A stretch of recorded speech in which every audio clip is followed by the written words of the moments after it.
They didn't just fire me. They erased the only name the federal government had legally tied to a $3.4 billion national security system. And when they did that, they triggered a chain reaction no one in that glass executive office saw coming. My name is Olivia Prescott. I'm 38 years old, and until recently, I was the chief systems architect at a defense technology firm called Helixera Systems. I designed the biometric authentication backbone that powered what most agencies quietly referred to as Sentinel Grid. It authenticated personnel across Homeland Security, DoD research divisions, and several intelligence-adjacent agencies. It wasn't flashy. It wasn't public. But it was critical. And the contract for Sentinel Grid didn't just list Helixera Systems as the vendor. It listed me. Personally. When I joined Helixera 8 years earlier, we were a 40-person startup operating out of a converted industrial loft in Austin. Exposed ductwork. Folding desks. Whiteboards covered in equations and threat models. I had just completed my doctorate at Stanford in distributed secure systems architecture. My dissertation focused on cross-agency authentication frameworks that preserved security silos while enabling identity verification across federal boundaries. It was niche. It was complicated. And it caught the attention of a former NSA consultant named Daniel Mercer, Helixera's founder. During my interview, Daniel leaned forward and said something that changed my life. "We don't want to patch broken systems," he told me. "We want to build the one they can't afford to break." That was enough for me. I joined as lead systems engineer. Within 3 years, I had built the foundation of Sentinel Grid. The core principle was simple but powerful: distributed verification with enforced dual authorization for structural system changes. In plain English, no one person could alter the system's architecture alone. Not even the company. Any core modification required validation from a federal oversight authority and the designated system architect. Me. At the time, it wasn't about power. It was about integrity. I had seen too many federal systems compromised by internal shortcuts. Sentinel Grid was built differently. It had what I called the continuity safeguard. If the designated architectural authority was removed without formal contract reassignment and federal validation, the system would shift into protected mode. Not shutdown. Not sabotage. It would simply refuse structural updates and suspend new biometric enrollment integrations until compliance was restored. It was written into the federal contract as a security assurance measure. 5 years in, Sentinel Grid secured a massive 8-year federal contract valued at $3.4 billion. During the final negotiation phase, something unusual happened. The department representative insisted that I be listed as the certified system architect of record. My name would remain attached to any structural authorization changes unless formally amended through federal review. It was unprecedented, but Daniel agreed without hesitation. "Whatever it takes," he said. We were celebrating that night with plastic champagne cups on a rooftop patio, convinced we had changed the industry forever. Success changes companies. Helixera moved into a sleek high-rise in downtown Austin. Private equity investors entered. Daniel stepped back and eventually sold his majority stake. The new CEO, Margaret Caldwell, came from a large aerospace contractor. She was polished, strategic, and completely uninterested in the technical nuances that made Sentinel Grid stable. "You're the genius," she told me during our first meeting. "Just keep the system running. We'll scale the business." Then she hired a new CTO. Ryan Kessler. MBA from Wharton. Strong in investor calls. Weak in architecture. In our first meeting, he asked if Sentinel Grid was basically like Face ID for federal employees. I explained, patiently, that it integrated behavioral biometrics, adaptive risk scoring, and interagency identity abstraction layers. He nodded, then suggested layering AI branding enhancements into our pitch decks. I knew then that we were speaking different languages. For months, we coexisted. He focused on optics. I focused on engineering reality.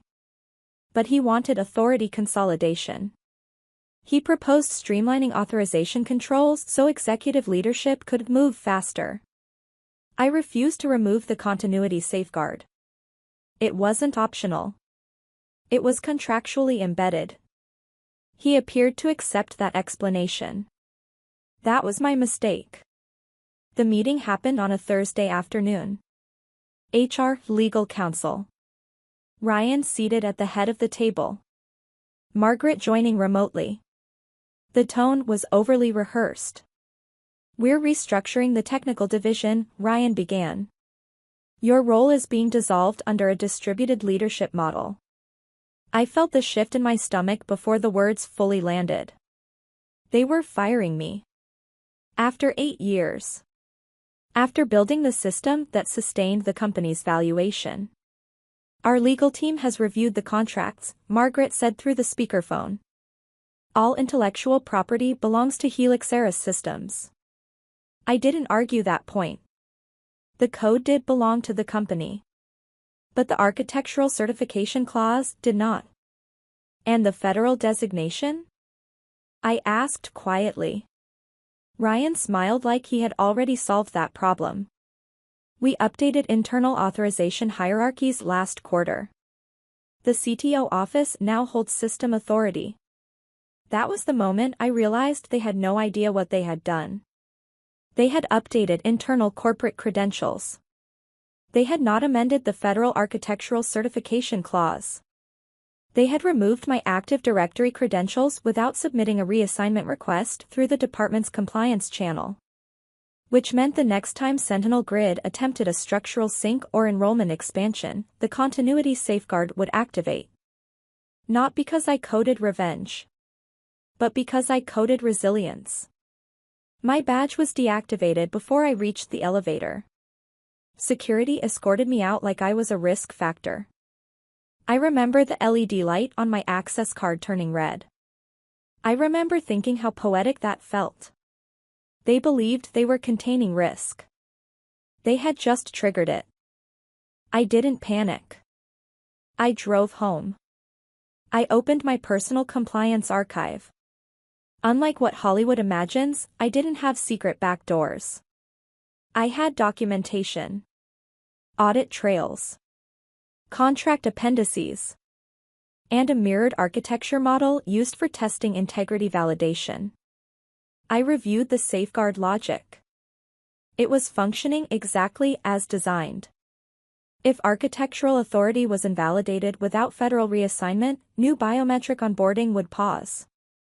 After 14 days, system-wide structural optimization updates would suspend. After 30 days, agencies would receive automated compliance discrepancy alerts. 3 days later, I received a text from a senior engineer still inside Helixera. "Enrollment queues backing up. Kessler thinks it's a scaling issue." I didn't respond. 5 days later, an email arrived from corporate legal asking if I would be available for paid consultation. 8 days later, the offer increased 5-fold. 12 days later, Margaret Caldwell called me directly. Her tone had changed. The Department of Defense had issued a compliance inquiry. Homeland Security had frozen expansion modules. Investors were asking questions. "Olivia," she said carefully, "we need your help restoring full operational capacity." I asked one question. "Did you file a formal architectural reassignment with the department before removing my credentials?" Silence. Then, we assumed internal restructuring was sufficient. That assumption was costing them billions. By day 15, industry publications were reporting integration delays within a major federal biometric program. Helixera's stock dropped 12%. Ryan Kessler was placed on administrative leave. I wasn't celebrating. I was building. I had already incorporated Prescott Integrity Labs, a security consultancy grounded in distributed authority models. I wasn't interested in revenge. I was interested in designing systems that corporations couldn't casually destabilize. On day 21, I received a quiet call from a federal contracting officer I had worked with for years. "We're evaluating next-generation authentication proposals," she said. "We prefer architects who understand compliance architecture." That was the moment I knew Sentinel Grid's future was no longer tied to Helixera. It was tied to trust. 30 days after they fired me, the continuity safeguard completed its escalation sequence. Federal oversight initiated formal contract review. Helixera's systems was no longer in control of the narrative. They had tried to remove the architect without understanding the architecture. And the system responded exactly the way it was designed to. What they didn't realize yet was that the review process would expose more than just a credential error. It would reveal how fragile centralized authority really was. And that's when everything truly began to collapse. By the time the federal compliance audit formally began, Helixera Systems was already bleeding credibility. What most executives never understand about government contracts is that failure doesn't explode overnight. It unfolds slowly, methodically, through documentation.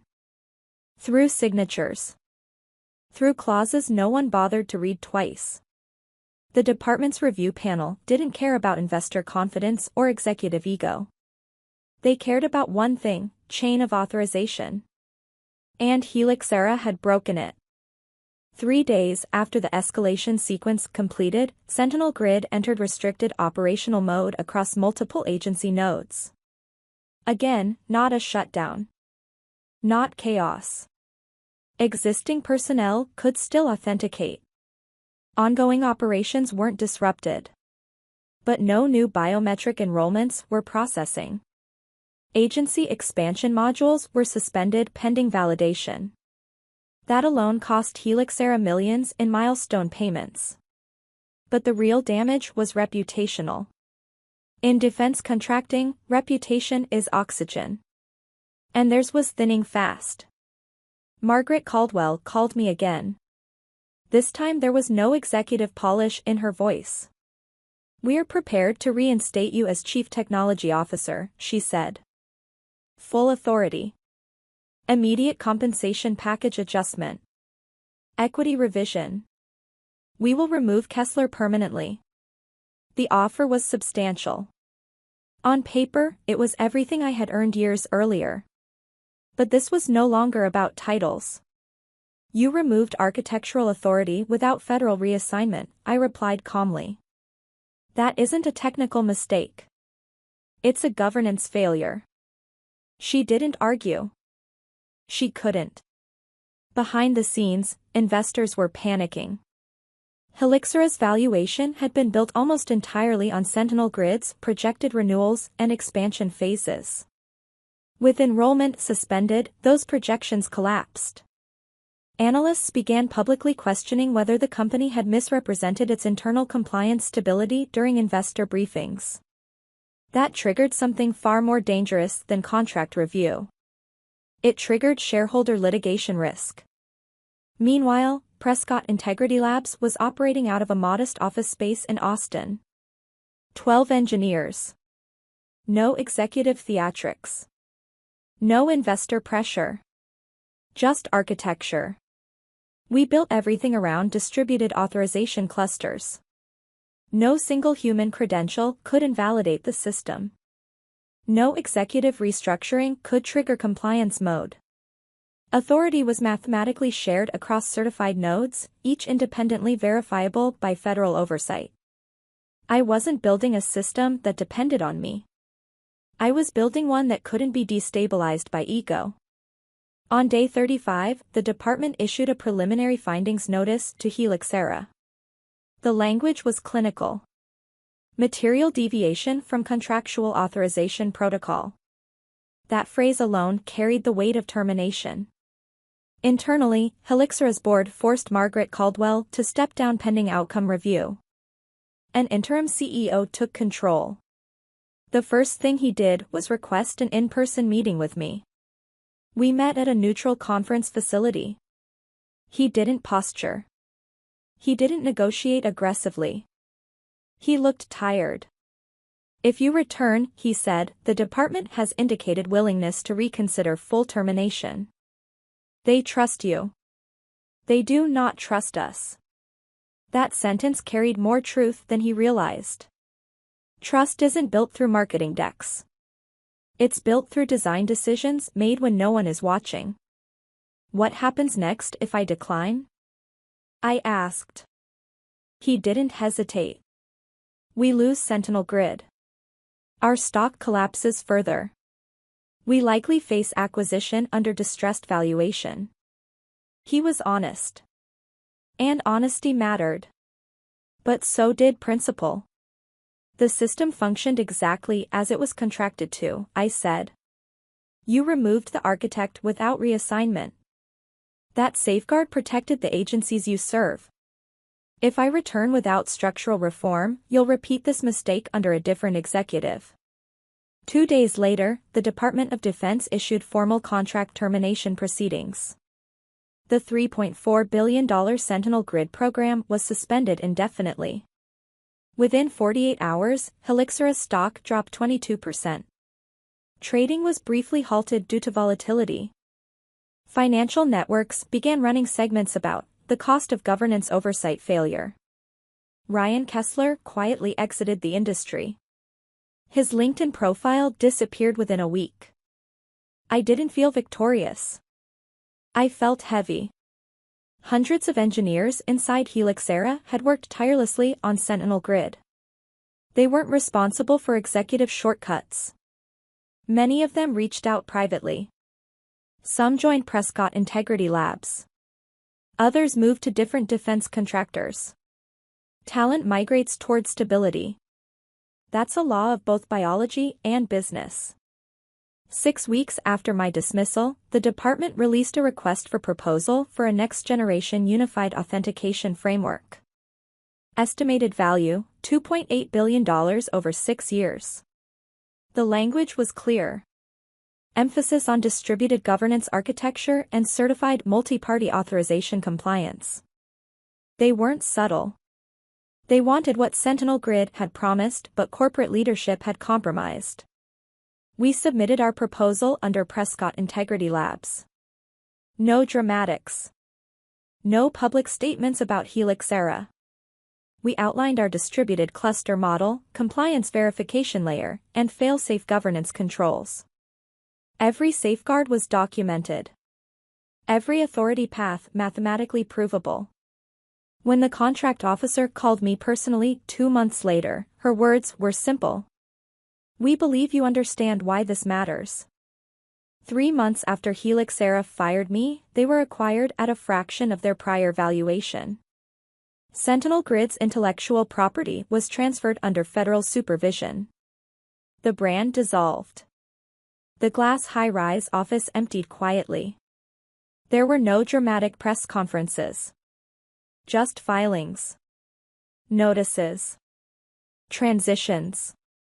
1 year later, I stood on a stage at the Federal Defense Innovation Summit presenting our deployed architecture to a room filled with agency leaders and industry executives. Security is not only about encryption, I told them. It's about governance integrity. The strongest system is one that cannot be destabilized by internal ego or executive impatience. I didn't mention Helixera by name. I didn't need to. Everyone in that room understood the case study. Today, Prescott Integrity Labs employs over 300 professionals across 4 states. Our authentication frameworks support 22 federal programs. And every system we build contains one core philosophy, no single point of authority. Not me. Not a CEO. Not a board. Because the true vulnerability in critical infrastructure isn't external hackers. It's internal overconfidence. When people ask if I regret not returning to Helixera, I tell them this: my responsibility was never to protect a company's valuation. It was to protect the integrity of the system entrusted to me. Sentinel Grid didn't collapse because I left. It collapsed because leadership forgot why the safeguards existed in the first place. They thought the contract belonged to the corporation. It didn't. It belonged to the architecture. And architecture doesn't bend for convenience. If you've ever built something foundational only to watch someone try to override it without understanding the consequences, I want to hear your experience. Comment below and share your story. If this narrative resonated with you, take a moment to like the video so more professionals can see it.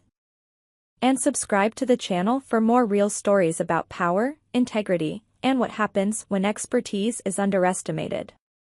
My name is Olivia Prescott. And I don't build systems that depend on one person. I build systems that protect themselves.